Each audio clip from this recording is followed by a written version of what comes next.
여러분, 2차 시험장 고사장 편차 때문에 걱정이 많으시다고요?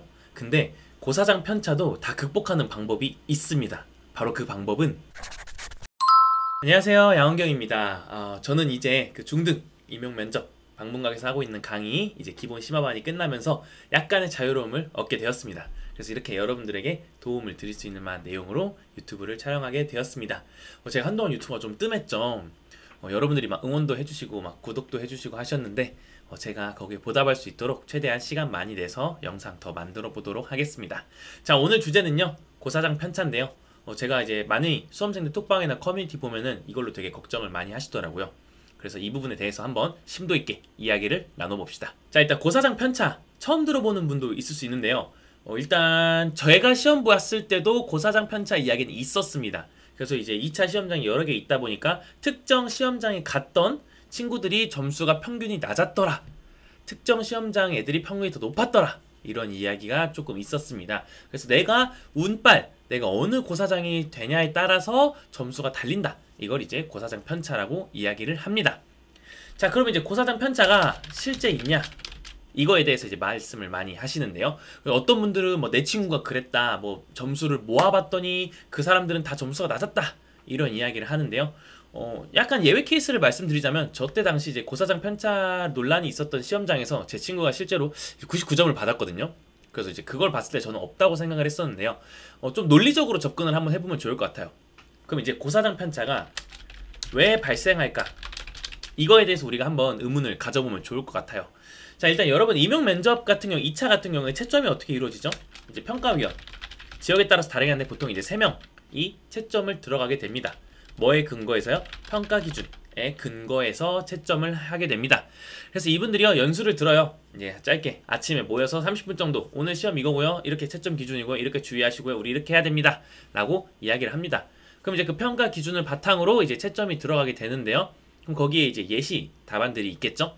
그러면 거기 예시 답안에 해당하는 답을 말하면 이제 거의 바로 채점이 될 거고, 혹은 아니더라도 조금 논리적인 답이면 채점이 될 가능성이 상당히 높겠죠? 그래서 이 3명이 이제 예를 들어서 1, 1, 0이면요, 이제 0.67점이 되는 거겠죠? 그래서 이제 3명이 이렇게 평가를 하게 되는데요. 자, 여기서 이제 문제가 발생을 합니다. 자, 이게 객관식 시험이 아니다 보니까요, 그리고 논술도 아니다 보니까 말로 하고 지나가는 시험이에요. 그러다 보니까 어떤 사람은 들었는데 어떤 사람은 못 듣는 경우가 발생하기도 합니다. 그래서 그런 의미에서 조금 점수 차이가 나기도 하는데요. 자, 그러면 이제 편차, 이게 왜 편차가 생길까? 이겁니다.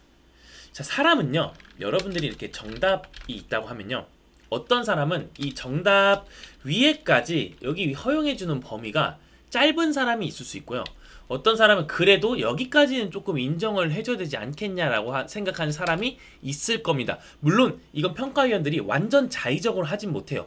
객관적인 기준이 일단 있기 때문에 거기에 근거해서 행동하게 됩니다만은, 새로운 답, 전혀 생각하지 못한 답이 나왔을 때 이제 평가위원이 판단을 해야겠죠. 근데 그때 이제 어떤 사람은 정답에 최대한 근접하지 않으면 정답 인정을 안 해주는 경우가 있고요, 어떤 사람은요, 살짝 조금 부족해도 인정해주는 경우가 있게 됩니다. 이제 그런 의미에서 고사장 편차가 있다라고 이야기가 나온다고 저는 생각을 합니다.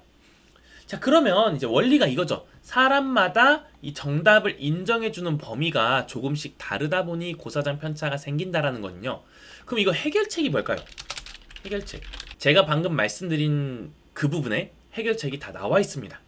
여러분들이요, 이분들이 내 답을 여기 아리까리한 답이라고 생각하지 않고 정답에 가깝게 들리도록 말을 하는 게 정말 중요합니다. 자, 그러면요, 정답에 가깝게 말하는 방법은 무엇일까요? 일단 최대한 문제에서 묻는 거를 정확하게 답하려고 해야겠죠.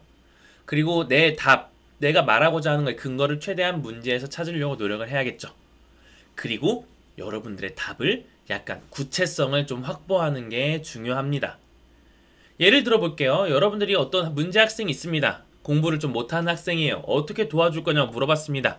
첫째, 상담을 실시하겠다 했어요. 아주 좋은 답이죠. 근데요, 그냥 상담을 실시하겠다 하면요, 채점한 입장에서 그래서 상담에서 뭐를 하길래 이 공부를 못한 학생을 도와줄 수 있는데? 라는 물음표가 찍힙니다. 그럼 여러분들이 해야 할 일은요, 그 물음표가 없어지게 해야 되는 거죠. 그럼 어떻게 해야 될까요? 상담에서 어떤 방법을 활용해서 혹은 어떤 내용으로 이야기를 해서 이 학생의 학습 부진을 해결해 주겠다라는 이야기가 반드시 그 안에 들어가 줘야 되는 거죠. 그런 것처럼요, 여러분들이 그 채점하는 사람 입장에서 이 답을 깔 수 없게 만드는 게 정말로 중요합니다. 그래서 제가 강의에서 되게 여러 번 반복해서 강조드리고 있거든요. 근데 실제로 정말 많은 수험생분들이 제가 강의를 시작할 때부터 반복을 했음에도 불구하고 한 달 넘게 같이 학습을 하면서도 그 부분을 많이 놓치세요. 근데 제가 끊임없이 강조하고 있는 건요, 내 답이 이 정답이 될 수 있도록 근거를 높일 수 있도록 보충하는 게 정말 중요하다고 많이 말씀드리고 있고요. 실제 강의에서도 계속 강조를 하고 있는 부분이었습니다. 그래서 여러분들이 고사장 편차를 극복하는 방법은요, 딱 이겁니다. 아무리 사람마다 차이가 있을지언정 내 답은 깔 수 없는 답으로 만들어버리면 됩니다. 그럼 깔 수 없는 답으로 만들기 위한 방법이 정말 여러 가지 있겠죠? 근데 제가 이제 그건 너무 많다 보니까 다 풀긴 어려워서 이제 강의에서 보통 주로 기본 강의 쪽에서 많이 이야기를 풀었습니다. 그래서 혹시 그런 부분이 조금 궁금하시다면요, 저 방문각에 있는 기본 강의 한번 수강해 보시면 이런 부분에 있어서 좀 명쾌하게 해결이 될 것 같습니다. 자, 여러분들 고사장 편차 당연히 아예 없다고 하면 거짓말입니다. 하지만 저는 없다고 이야기합니다. 저 거짓말쟁이인가요? 맞아요.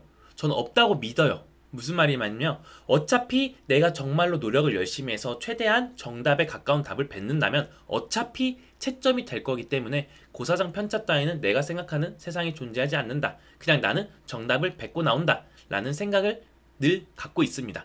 그러니까요, 여러분들도요, 최대한 정답에 가까운 답을 뱉어야겠다라는 마음으로 열심히 노력을 하시면요, 고사장 편차 따위 없는 그런 좋은 점수 받으실 거라고 예상됩니다. 자, 오늘도 이렇게 영상 같이 시청해주느라 고생 많으셨고요. 그럼 이제 가보도록 하겠습니다.